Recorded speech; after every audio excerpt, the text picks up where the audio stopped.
SP గారి ఆదేశాల మేరకు అడిషనల్ ఎస్పీ శ్రీ నాగేశ్వరరావు గారి సార్ ఆధ్వర్యంలో చేమకుర్తి మండలం బోధవాడ ఎల్ఐ నగర్లో నివసించే వ్యక్తి మీద రాబడిన సమాచారంతో నిఘా పెట్టి అతని దగ్గర నుంచి 540 చాక్లెట్లని గంజాయి చాక్లెట్ని సీజ్ చేయడం జరిగింది. 540 చాక్లెట్లు ఉమాంగ్ కంపెనీవి 30, మహాకాల్ కంపెనీ 110, చార్మినార్ కంపెనీవి 400, టోటల్ 540 చాక్లెట్లు సీజ్ చేయడం జరిగింది.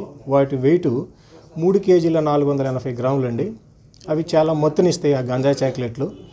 అతను బీహార్ వాసి, బీహార్ వెళ్ళి లాస్ట్ జనవరిలో తీసుకొని రావటం జరిగింది.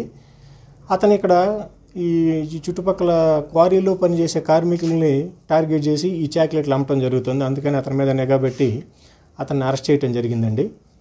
చేమకుర్తి కాన్స్టిట్యున్సీలో ఎవరైనా అక్రమంగా మత్తు పదార్థాలు కానీ, బిల్ షాపులు కానీ ఇలాంటివి ఏదన్నా చర్యలకు పాల్పడితే అతని మీద కఠినమైన చర్యలు తీసుకోవటం జరుగుతుంది.